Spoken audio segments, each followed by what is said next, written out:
Como nós já falamos no começo do nosso jornal, hoje, 29 de janeiro, é comemorado o Dia Nacional da Visibilidade Trans. E a gente conversa agora com a deputada Érica Malunguinho do PSOL. Em 2018, ela foi a primeira mulher trans a ser eleita aqui no Parlamento Paulista.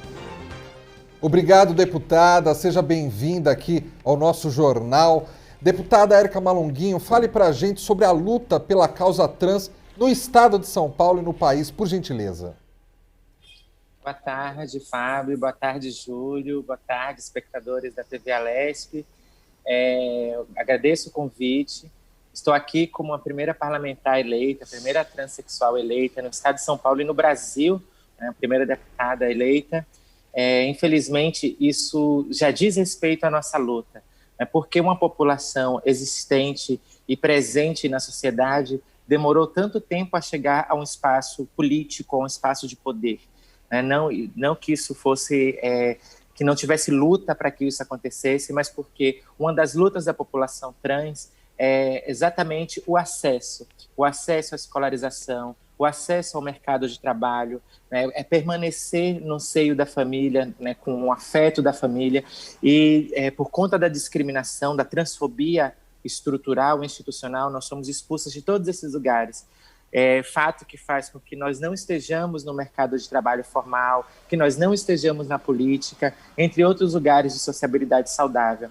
Então, eu posso elencar aí como a primeira luta da população trans, primeiro o direito à vida. O Brasil é o país que mais mata a população T no mundo, e direito à vida, a circulação, direitos civis básicos, ir e vir, né, a inclusão no mercado de trabalho e, obviamente, a possibilidade de ter um afeto familiar, afeto de pessoas, né, que não nos olhem de forma monstrualizada.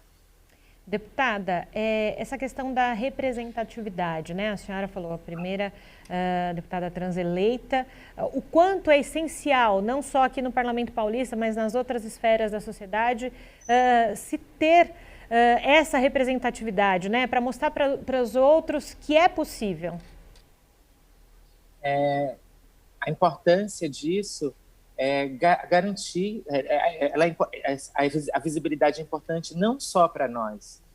Nós estamos falando de um grupo que está excluído, de um grupo vulnerável e de um grupo que está a toda sorte de violências. E, obviamente, que tudo isso que é depositado contra nós compromete a sociedade, porque a sociedade também arca com o ônus, enfim, da violência que ela cultiva. Então, a visibilidade ela é importante, obviamente, para que nós tenhamos acessos diferentes para alcançar uma sociabilidade saudável, mas que também é importante para a sociedade aprender e se educar, né, em relação às nossas presenças, humanizar nossas presenças e que, consequentemente a isso, a sociedade tenha um ganho positivo em relação, né, à convivência pacífica e humanizada de todas as pessoas.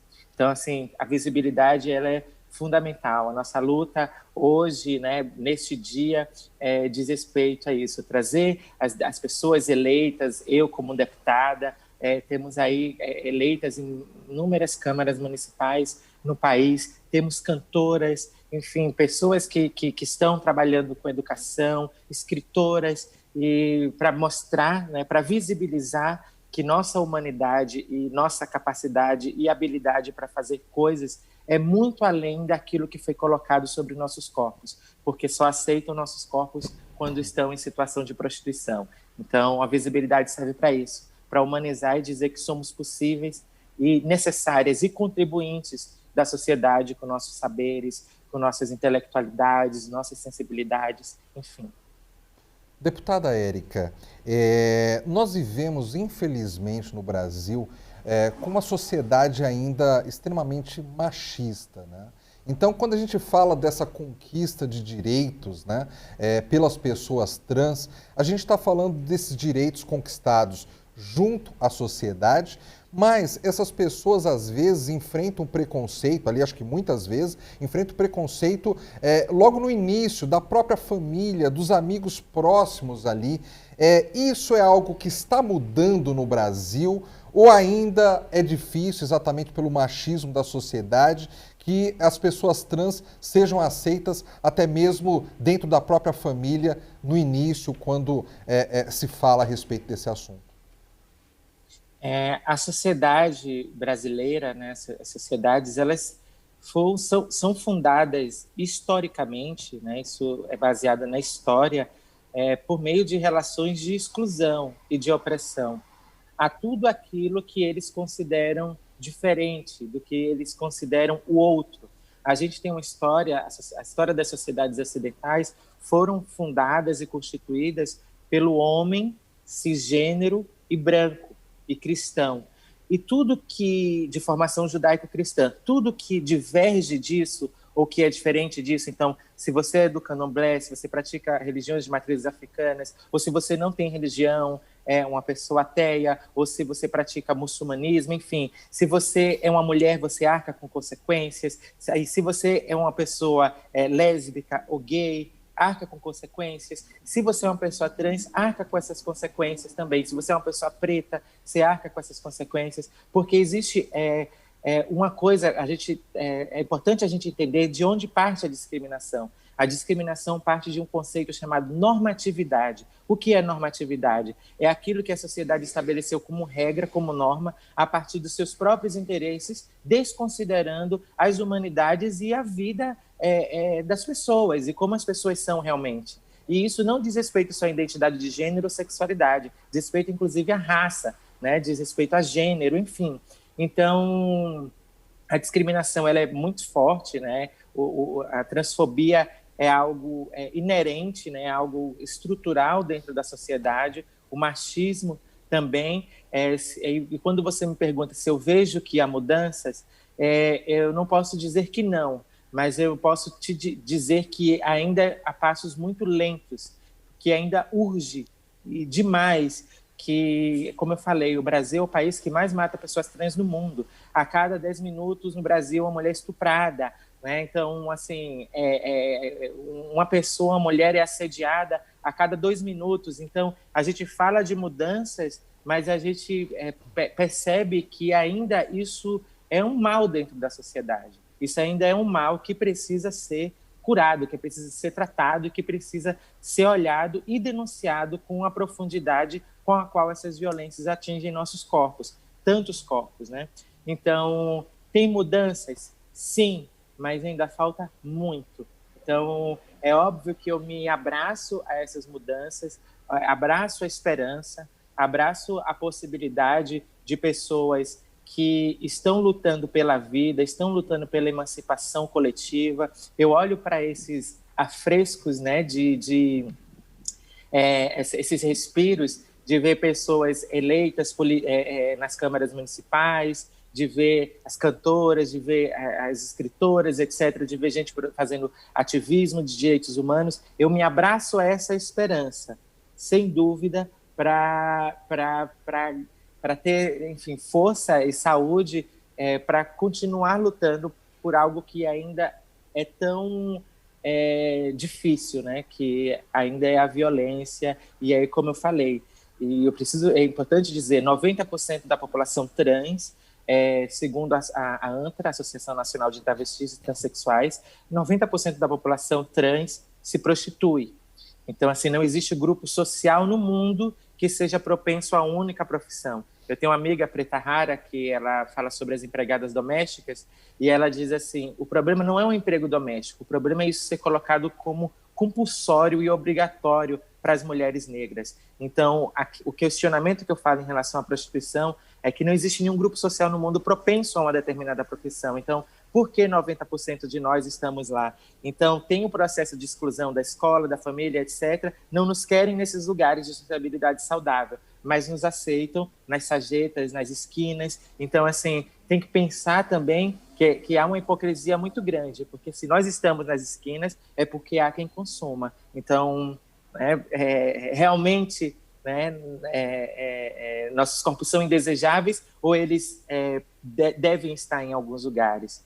Mas, enfim, tenho esperança, acho que algumas coisas mudaram, mas esse quadro ainda é endêmico da população de mulheres trans em prostituição, em situação de rua, enfim, e isso é algo que precisa mudar urgentemente, porque enquanto houver desumanidade para algumas pessoas, a nossa sociedade vai continuar vivendo essa doença social, esse desequilíbrio social que é causado pelo estigma, pelo preconceito, pela discriminação e pela acepção entre pessoas.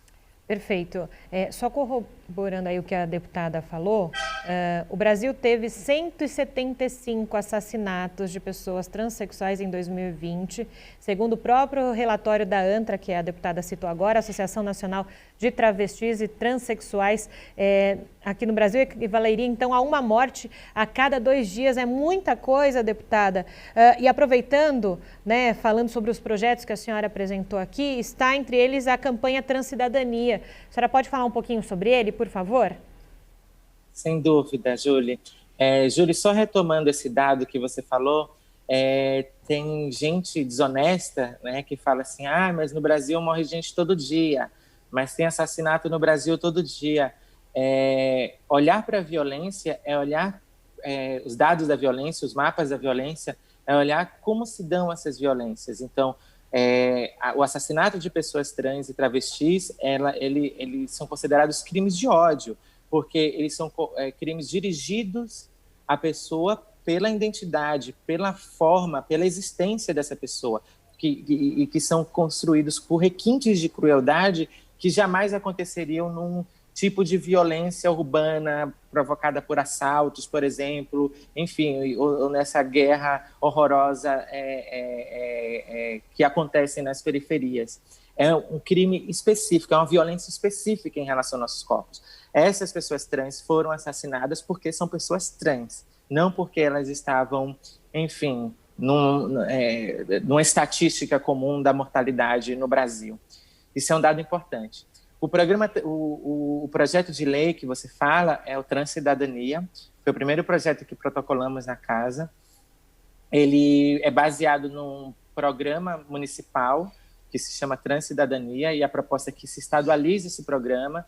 Esse programa prevê um processo de reparação escolar, então aceleração escolar com aulas, cursos, etc., para que essas mulheres, pessoas trans, possam garantir o processo de escolarização. Esse programa também prevê inclusão no mercado de trabalho e acesso à saúde. Então, é um programa super importante, é uma medida necessária para romper esses ciclos de violência que eu venho citando anteriormente. E uma coisa importante, além desse projeto, que ele é afirmativo e bem demarcado, né, da questão trans, os outros projetos que eu protocolei na casa, eles estão sempre dialogando com a diversidade de gênero, de sexualidade, com respeito em relação à diversidade de gênero e sexualidade. Então, qualquer projeto que você vê que eu protocolei, eu afirmo essa questão como uma questão importante a ser observada dentro de toda a estrutura da sociedade. Então, tem esse programa que é importante, esse projeto, mas há outros também. Acho importante a gente falar também da dinâmica da Casa, da LESP, em relação tanto a esse projeto, quanto em relação à discussão, né? A minha presença nesse lugar. Por exemplo, esse projeto Transcidadania, ele está parado na Comissão de Constituição e Justiça, que é para discutir constitucionalidade, mas ele está parado lá por uma questão de mérito, que não deveria ser da alçada da Comissão de Constituição e Justiça. Ao mesmo tempo, projetos que excluem, que vulnerabilizam e que continuam esse ciclo de violência em relação às pessoas trans, passaram na casa de forma muito fácil, como é o projeto que exclui as pessoas trans dos esportes. Enfim, teve um projeto da deputada Isa Pena, que ela cria o dossiê Mulher Paulista, que é uma espécie de banco de dados para que todas as secretarias possam juntas organizar os dados sobre a violência contra a mulher. E lá no projeto dela tinha lá, inclusive mulheres trans, inclusive entre mulheres travestis e transexuais. O projeto dela só foi aprovado quando foi retirado mulheres travestis e transexuais. Deputada então, Érica assim, Malunguinho, deputada, pois não? O nosso tempo aqui está esgotado, a gente precisa entrar ao vivo com a coletiva do governador João Dória, mas a senhora já está convidada para muito em breve voltar aqui no Jornal da Rede Alesp e falar mais a respeito dos seus trabalhos aqui no Parlamento, está bem? Ok.